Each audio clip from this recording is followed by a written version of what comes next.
So we've learned about how to solve systems of equations using graphing, where we graph using slope-intercept form, and we try to find where those two equations cross. We can also solve systems of equations by using algebra and solving by using what we call the substitution method.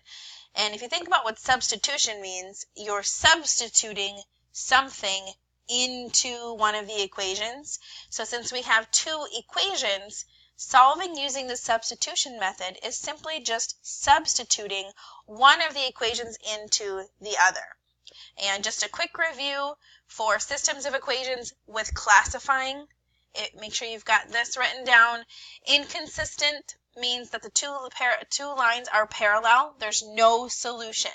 So two lines that are parallel, they will never cross, so there's never going to be a solution for those two. Consistent independent was where they crossed at exactly one solution. So there's one solution here. And the other option for number of solutions was infinite solutions. And we classify this as consistent dependent, meaning that there's at least one solution and there's infinite solutions. And we also call that coincident, meaning they're the exact same line. So there's three possible options for number of solutions. No solutions if they're parallel, one solution, meaning they cross at one ordered pair, and infinite solutions, meaning they end up graphing the exact same line. So to solve algebraically, you're simply substituting one equation into the other. So the first step is just to make sure that one of the equations is solved for a variable. So either x equals something or y equals something.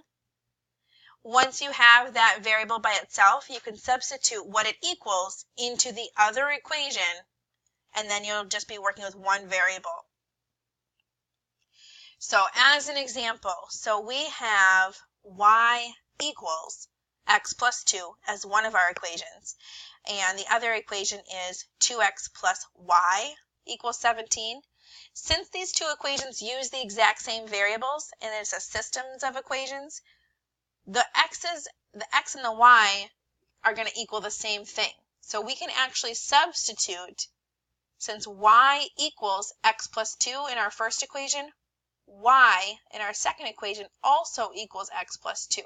So we can replace x plus 2 in for y, because we already know from our first equation that y is equal to this. So that means in our second equation, y is also equal to x plus 2.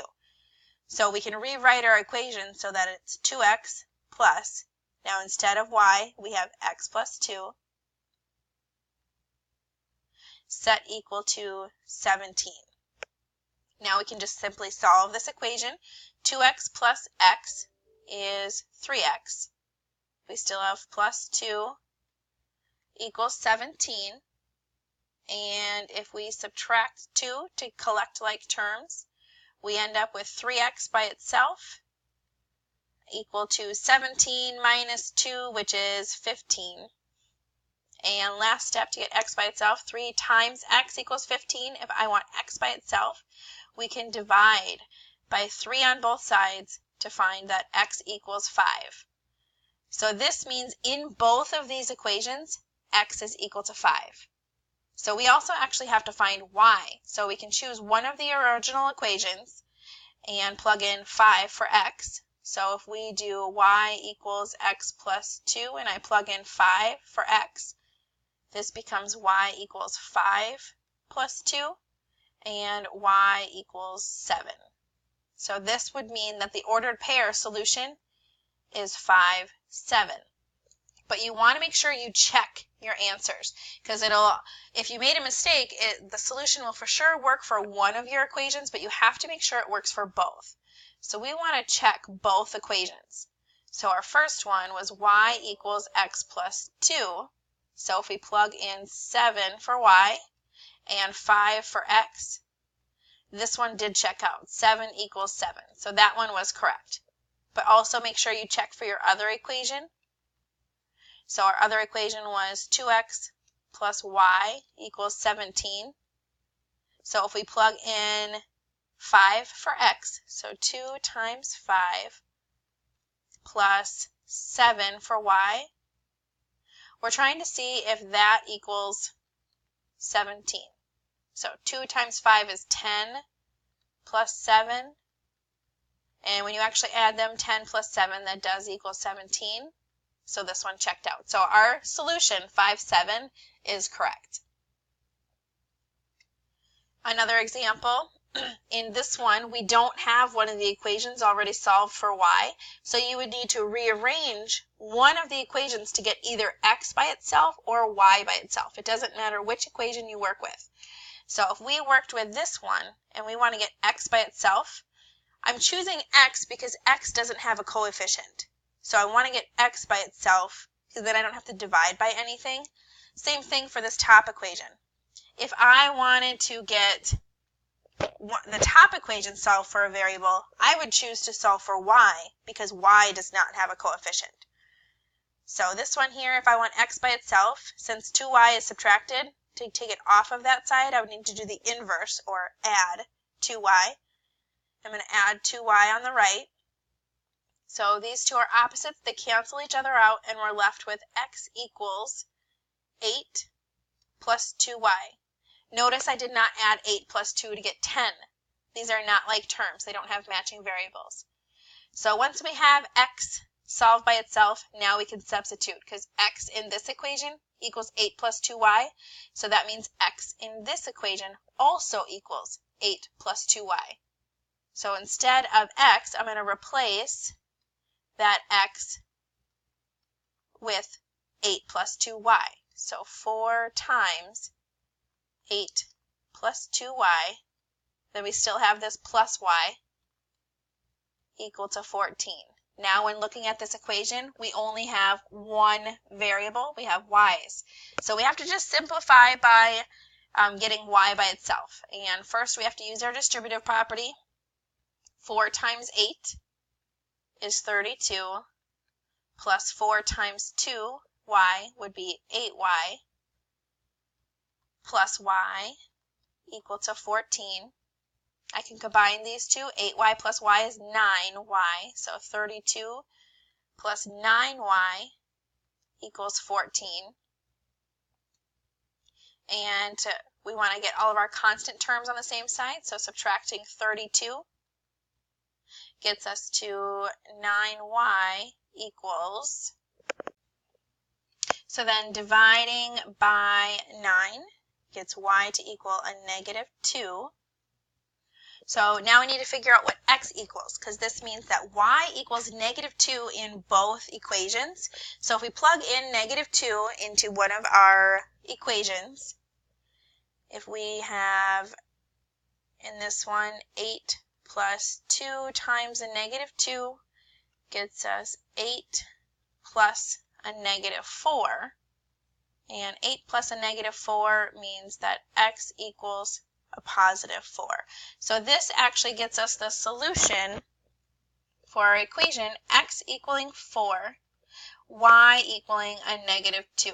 So it's also important to check your answers.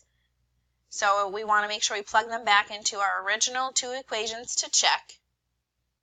So in this case, you can see that it checked out for both of them because we have 4 times 4 plus a negative 2 equals 14, and that simplifies to 14 equals 14. So the order pair 4, negative 2 worked out for that one. And then our other equation, x minus 2y equals 8. Plugging those numbers in, we get 4 minus a negative 2 times a negative 2, which is 4 plus 4, and 8 does in fact equal 8. So it checked out for both of them. So we've looked at equations where the solution is one solution, where we find an ordered pair. But remember, it's also possible to have a solution where it's not one solution. We can have infinite solutions or no solutions. So in these two equations, if we try to solve this systems of equations, so I want to get one of my equations solved for y. This one has y by itself. So over here, if I have 2x minus y equals 9, and I want y by itself, I want y to be positive, so I'm going to add y and get 2x equals 9 plus y, and then subtract off the 9 to get 2x minus 9 equals y. So I wanted y to be positive. So this means y is equal to 2x minus 9. So in this equation, y is also equal to 2x minus 9. So if I substitute in 2x minus 9 in for y, you get 8x minus 4 times 2x minus 9 equals 6. So using our distributive property, multiplying through a negative 4, you get 8x minus 4 times 2x, so minus 8x.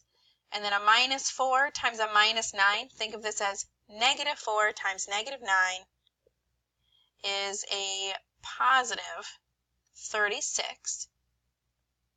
And that is set equal to 6. So in this equation, 8x minus 8x, these two actually equal 0.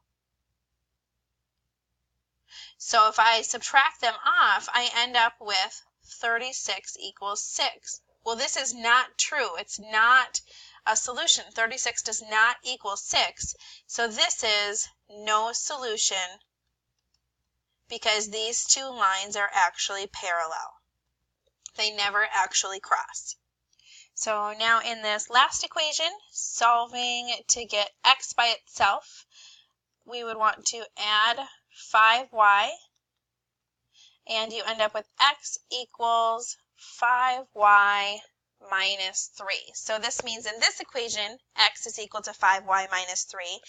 And in our other equation, x is also equal to 5y minus 3. So we can replace x with 5y minus 3. So negative 3 times, and instead of x, we have 5y minus 3, and then plus 15y equal to 9. So using our distributive property, by multiplying through a negative 3 times 5y is a negative 15y, and negative 3 times a negative 3 is a positive 9.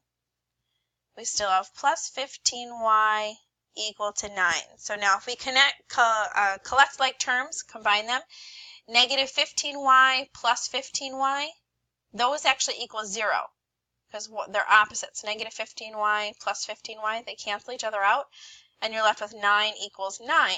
Now this one is a true statement. Our variables are gone. We end up with a true statement, 9 equals 9. So this is where we have infinite solutions. So remember, there's different options. You could either have infinite solutions, like these two equations show, where variables completely subtract off and you end up with a true statement. We also had no solutions, where your variables completely subtract off and you end up with a statement that's not true. This is no solutions because those two equations are actually parallel. They never actually cross. And the other example is when we have one solution, where you get down to one ordered pair that checks out for both equations. So keep in mind, if your variables completely subtract off, you'll either end up with no solution if it's not a true statement, or you'll end up with infinite solutions if it is a true statement.